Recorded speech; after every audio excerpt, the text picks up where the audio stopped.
Thanks, bro. I'll call to order this meeting of the City of Salem Bond Oversight Committee for January 25th, 2024. President Arhoy. Stapleton. And we have alternate Councilor Nishioka currently. Bob is in the back. And Bob's in the bathroom. For everybody on YouTube. Is that on the record? Congratulations. You all know now. Honest gal.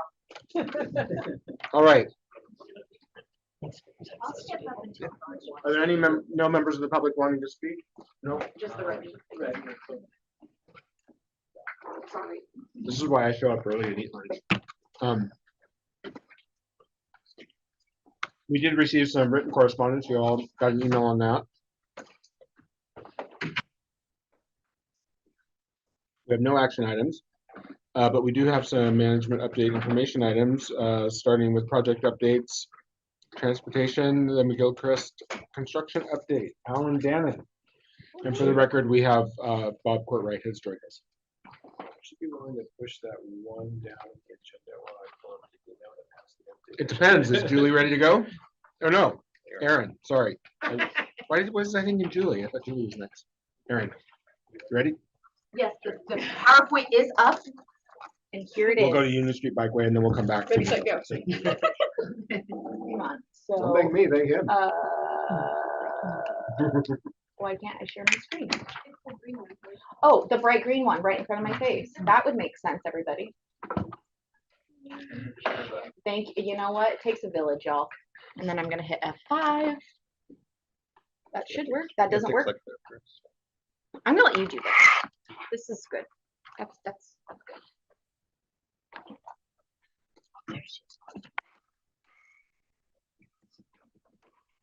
So the Union Street Bikeway. For the record, Councilor Barney has joined us. So this exhibit that we have flashed up here shows one of the concepts we've been kind of carrying forward. I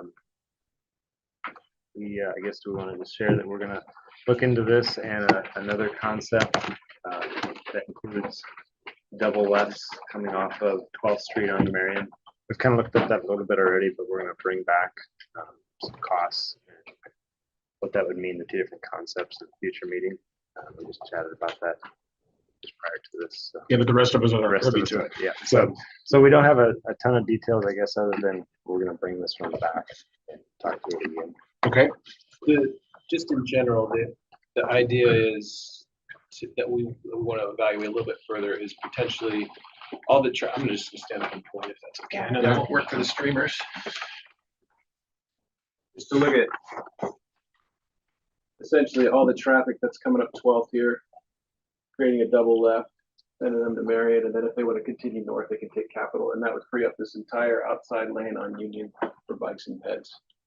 Because right now we don't have a sidewalk on that side. Right. And so it would open up all of it. But that's a big change. And there's some devils in the details there for sure. So really what we want to do is just bring it up here for you all and make sure that that sounded like it was okay to evaluate. You didn't have any major qualms. I'm not expecting that you would, but and then we'll come back and provide a little more report. Okay. Okay. Yeah, thank you, Alan. Thank you. Looking from one to the next. So I guess yeah, that's kind of where we stand on this one. So I guess we'll jump to Silverton unless anybody has any more questions on Union. No. Okay. So the next one is Silverton Road. So just kind of a brief update on this one. Very similar to the last time. We're continuing forward with the road diet concept.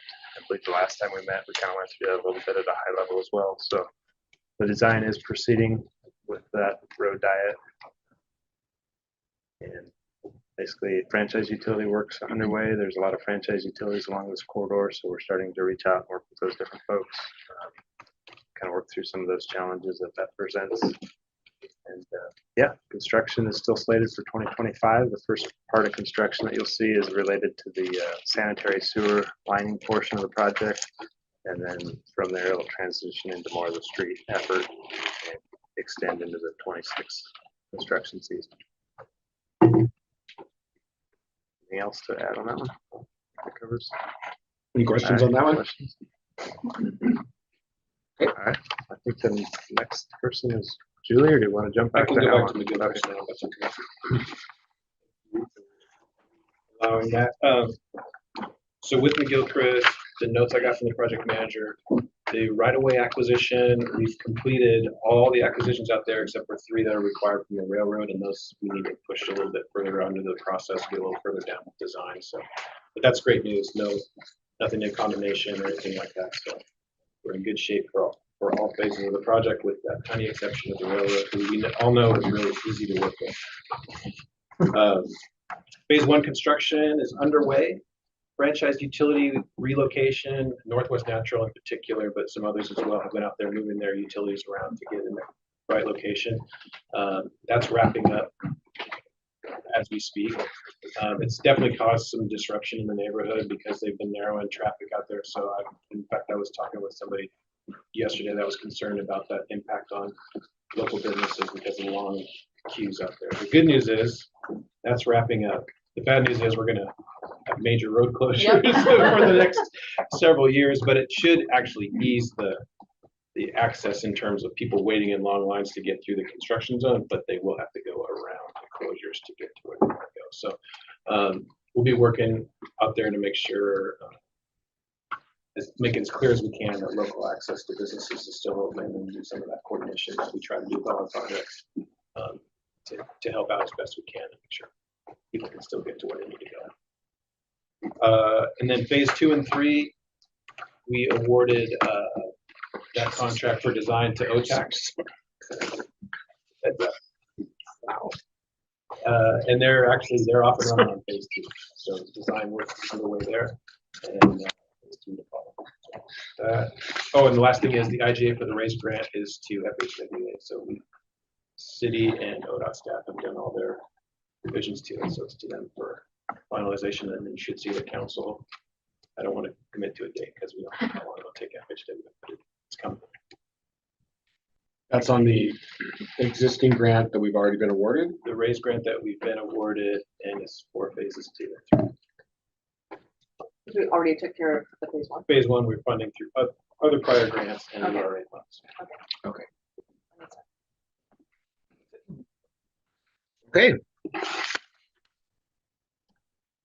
Nothing else on transportation updates? Oh, sorry. The last one, safer crossings, missing and replaced sidewalks, public outreach update. Julie. See, I knew you were there. I tried to get you in early and then I didn't get right over you.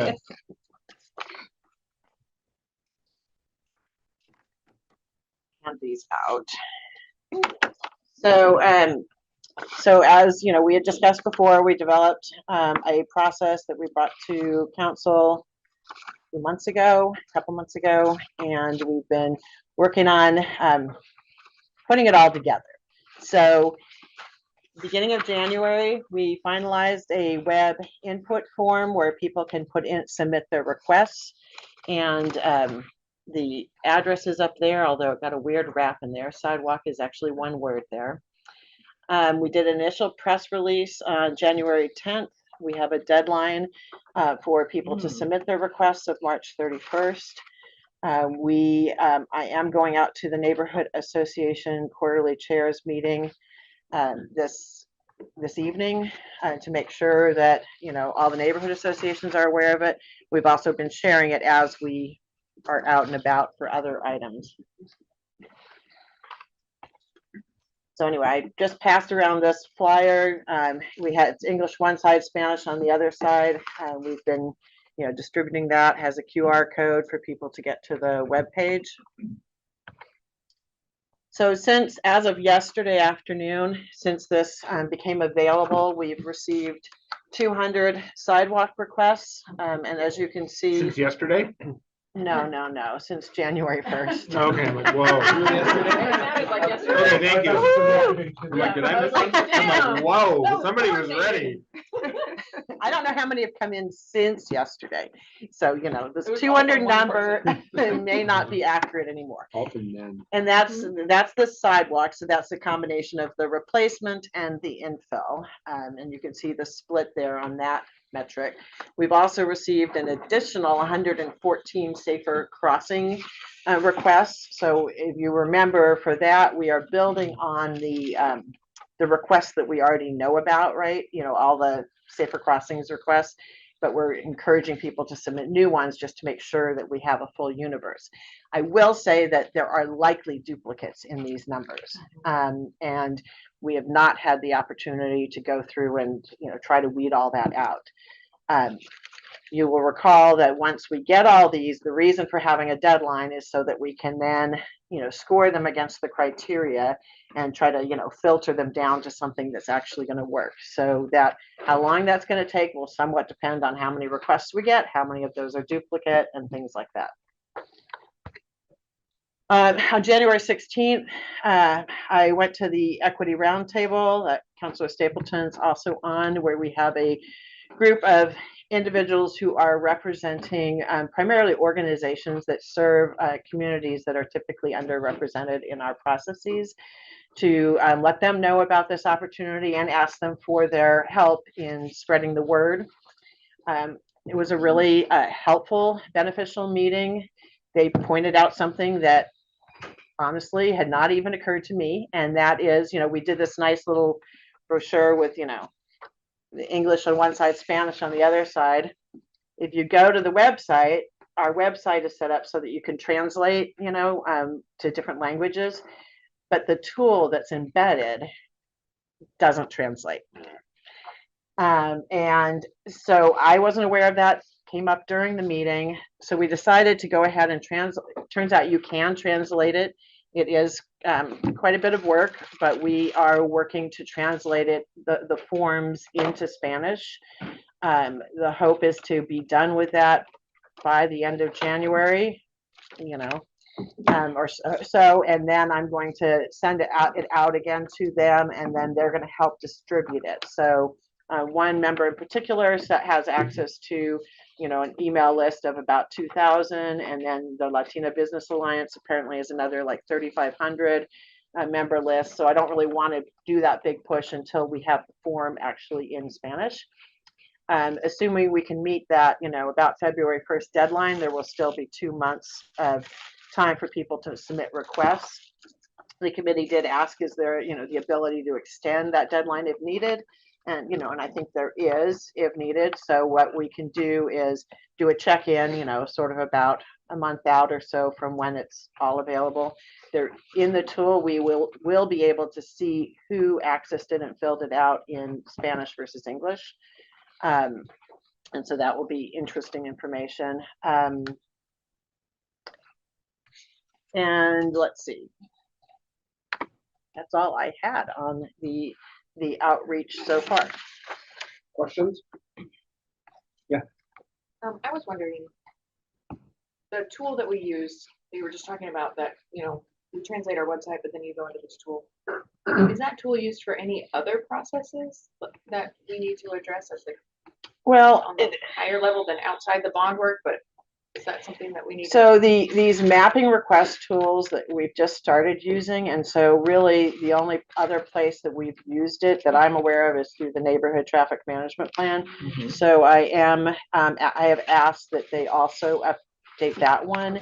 However, I said that was the lowest priority because it doesn't have a, you know, sort of deadline associated with it. I mean, it is a general limitation in our webpage that anything that you put on that's embedded, you know, whether it's a tool like this or something else, doesn't automatically translate. And, you know, so one could say, well, then why don't we translate it to, you know, another 3 or 4 languages? And how should we best address that? I don't know the answer to that, you know. Yes, it is a larger discussion of how to handle that. There was another question that came up at the group, which was, when we do these things, you know, translate these things, do we have somebody read it to see if it actually translated understandably? And, you know, the initial response I got is, you know, so like for this form, we paid a translation company to make a translation. And so I'm pretty confident of the form. The thing that we have on our webpage where you just click a thing, you know, that automatic thing, the problem there is that if you click it and it says, and then somebody reads it and says, well, gosh, this really doesn't make sense. do you then have to rewrite the English so that the English is more automatic? I mean, because we're Right. not paying somebody to translate that, we're using a Right. service that translates it. So This that's a sounds little like a bit dilemma harder. for our, like the web team. Yeah, sort of more of a communications Yeah, thing, and yeah. maybe do we want to invest in more languages? But anyway, for right now, to try to at least, address, Spanish language, which is, the most prominent other language in our community, we're trying to make this happen. And it's the first time our our GIS team has ever made use of this multilingual function of these forms. And so they, Dan Brown, who's our sort of like GIS lead person, is definitely monitoring to, see how this works and we can, learn from it. What about accessibility for like sight impaired? Is it optimized for that as well? I do not know the answer to that. I can ask them what they've done it, but I don't know the answer yet. Do we have folks in the community that we have like relationships with in that community that can help us understand? So how is that community gaining access to this information? That's a really good question. I can follow up and see if there's anybody on the equity task force that has any suggestions. Thanks. Mhm. I had a question. Mhm. Are there any folks on the equity roundtable willing to volunteer to do the proofreading part of it? To make sure it makes sense, Mhm. like on the website. Uh-huh. We've utilized city staff that are bilingual for that in the past. So there's multiple staff that can kind of give that a glance. That's how we often do surveys when we're doing English and Spanish. But yeah, I mean, you could certainly reach out.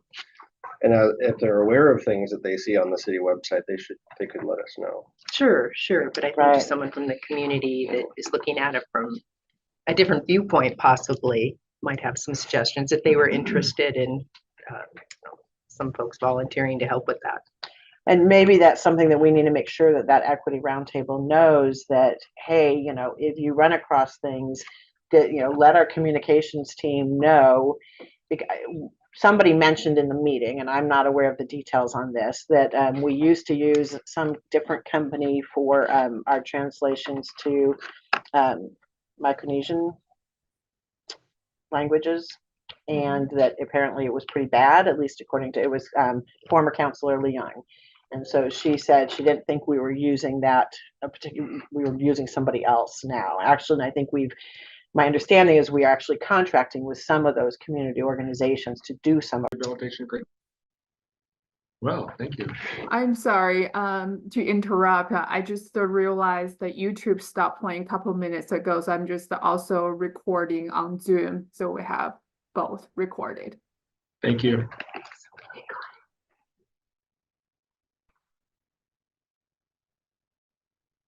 All right. So we were here about 2 months ago talking about paths and trails.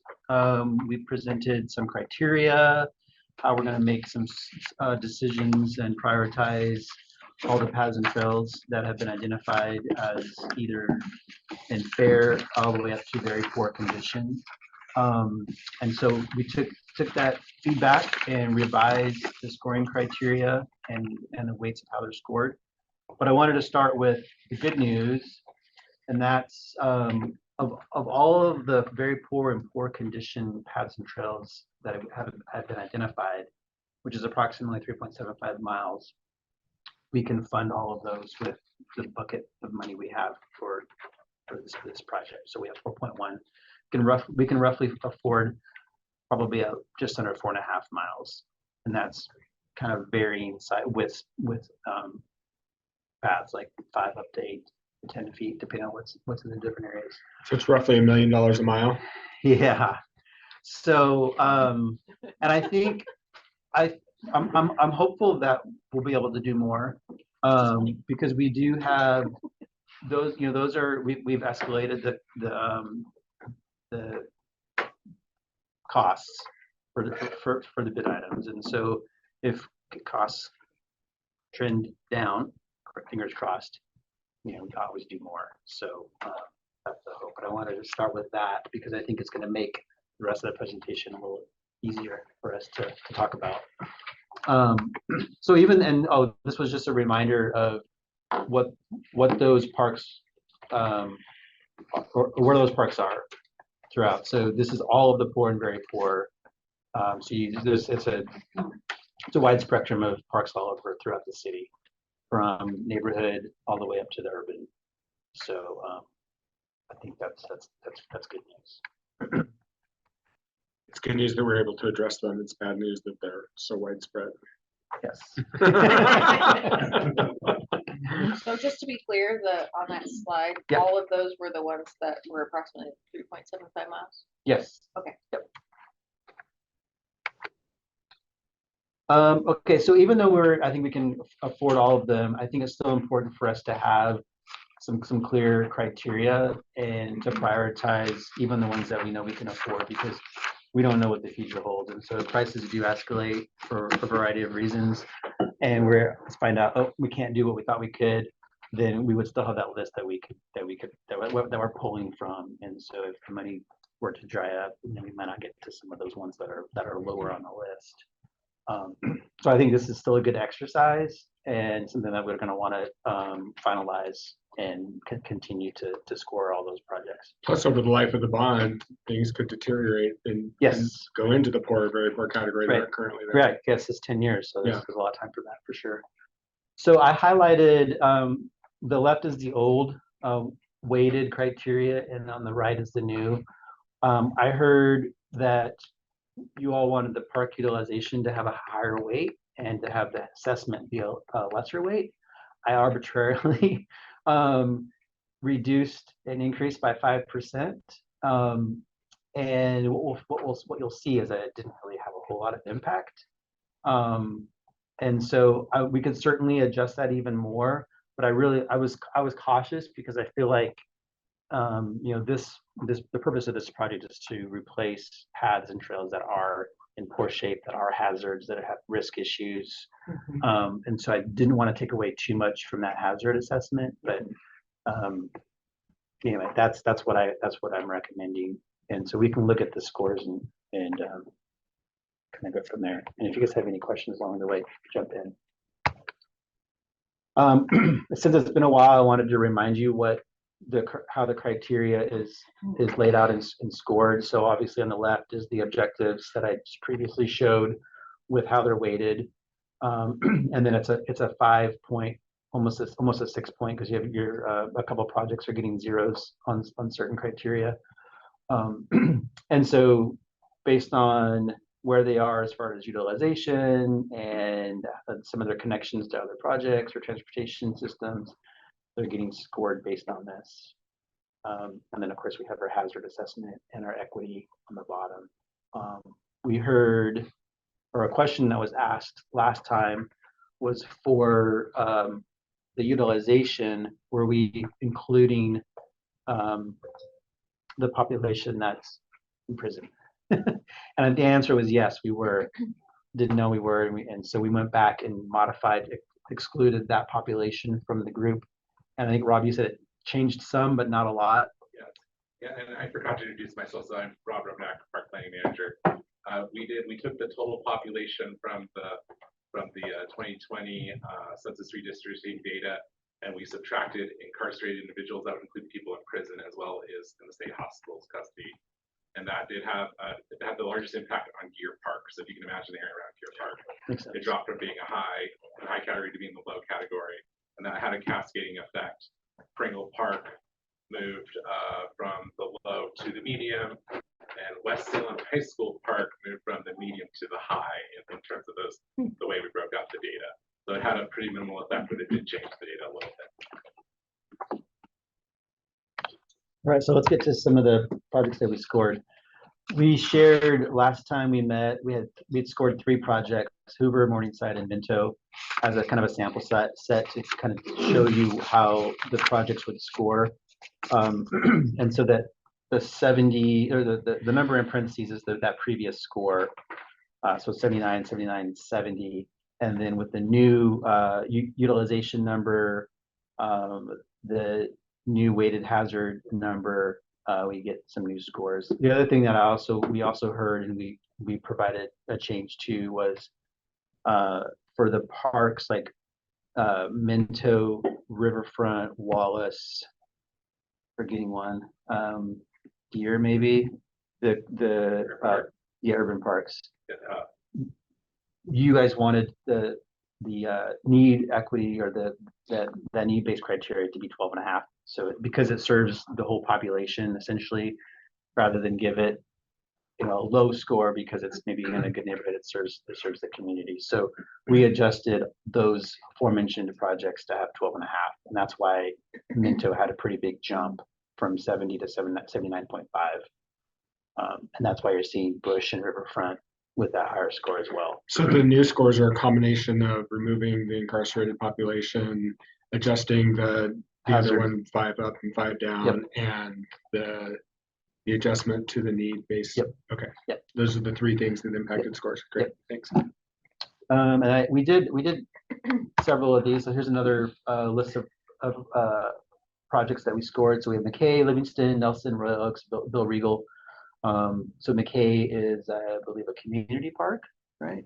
Or it kind of serves that as a function as community. So, and then Livingston, Nelson, and Royal Oaks are neighborhood parks. I'm looking at Rob just to get confirmation. Yes.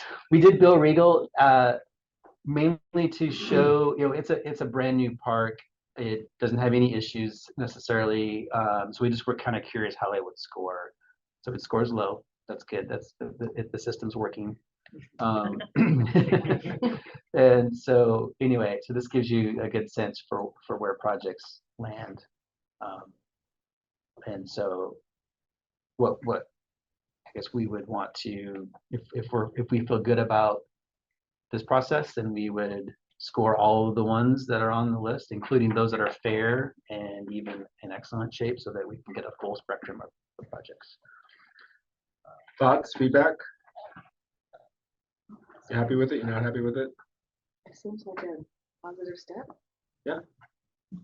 Will those then be ranked, and then the one that is at the top will be the first? Like, is that how the money will flow out too, or is Yeah, that I gonna be mean, different? so yeah, we'll have a list that's prioritized, and I think the next step would be, and I think this can probably be an internal step, doesn't necessarily have to go to council for approval or anything, but we would want to be smart about how we package these projects so we can get some efficiencies there. And so I think we may have a little bit of discretion to say, okay, we've got, you know, these 2 are really high, we want to address those, and they're kind of in the same vicinity, but we have another one that's, you know, not way down the list, but in that same realm where we could package it and do it all together, so we're not kind of missing that step.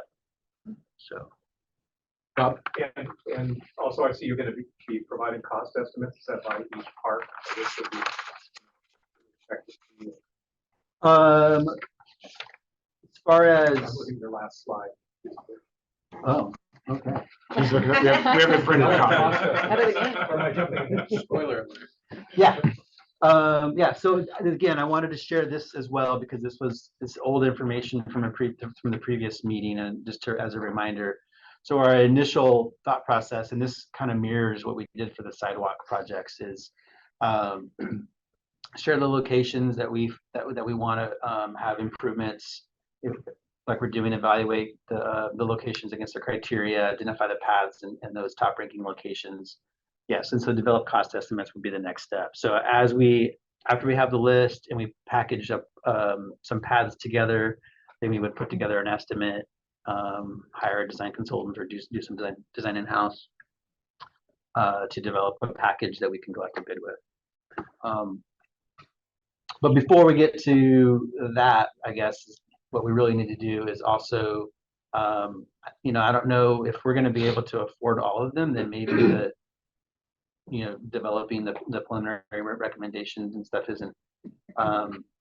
Well, I guess, okay, so yeah, this would probably be that step where I said we kind of package the projects together, looking at those costs and where those projects are throughout the city.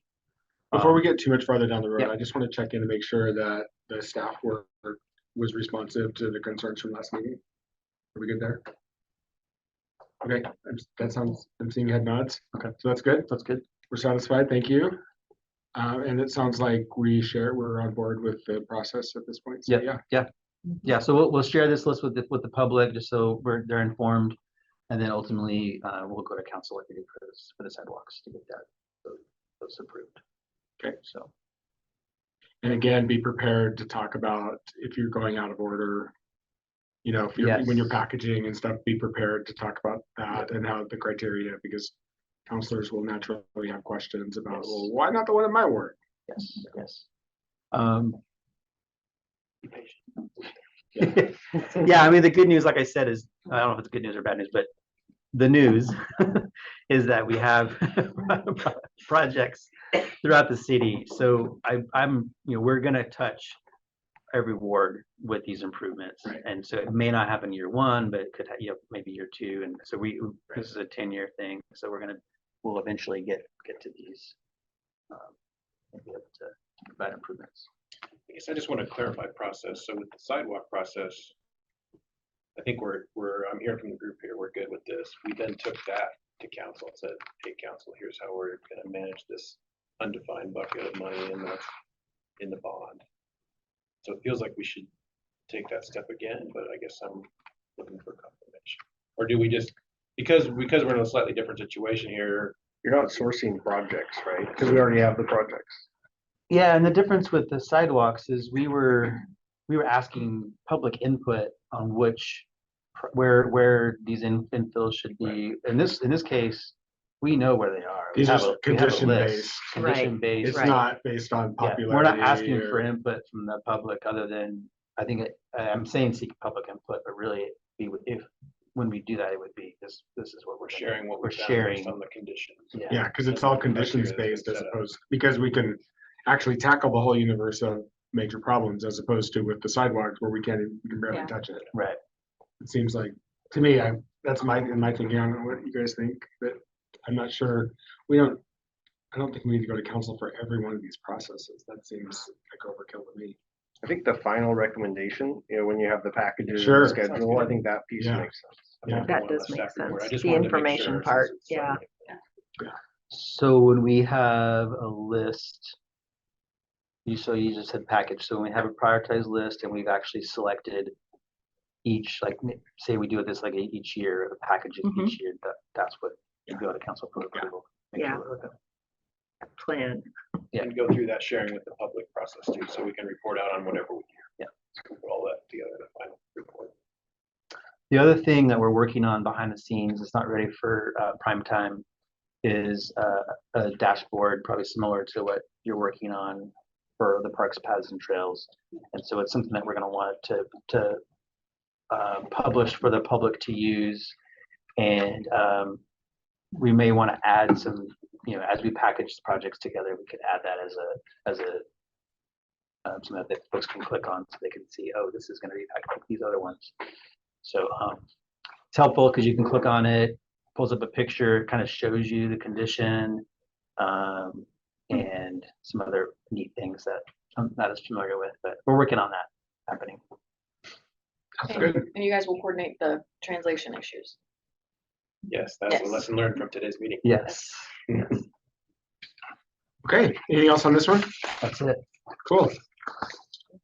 Anything else for the good of the order? I cannot believe I'm about to give you back 35 minutes of your lives. I was only gonna ask if there's any topics in the next couple of months that folks are curious about, or that feel like we want to touch on, and we'll keep recommending agenda items, but just make sure we. There's an interest. I'm interested in what pricing, what's going on. with Yeah, pricing. that'll be an actual one. Material next pricing. month, for sure. That'd be perfect for next meeting Yeah. because we're gonna get those bids. The and- 27, we're gonna have a Yeah, good idea of would what's be going on. good. with it. We can make it a fuller conversation. I'm interested, we talked about this with transportation, what are the next things on your plate be moving forward, just so we know what's coming? Kind of a update on where the program is on. Yeah. No problem. Probably an overall just cash flow project schedule would be good. to- Yeah, maybe an overall bond, where we at with the bond projects and what's We're meeting internally on that Monday. It would be good to have an update on that. Okay. We should do that like every 6 months or so, that should be a recurring topic. We just get a general update on, bond All those quantity things. I think we can do some- All those we can things that you care we do about. something similar to what we're doing here, right? Where we just repeated product updates. Yeah. Yeah. Association so that they go, okay, we're moving ahead, updating. For sure. And it'll be more important as we go forward and cash cards going out the door. Right. Right. And really figuring out when exactly we want to do the next issuance. Right. Because especially with the Civic Center moving fairly quickly, we might need to pull that forward just a little bit to make sure we can cash flow it. Definitely a topic we should talk about. Okay. Any other topics that come to mind? Okay. If you do have them, be sure to just shoot them to Ellen or. Yeah. That's fine. Okay. Thanks, everyone. We're adjourned. Thanks, everybody. Thank you.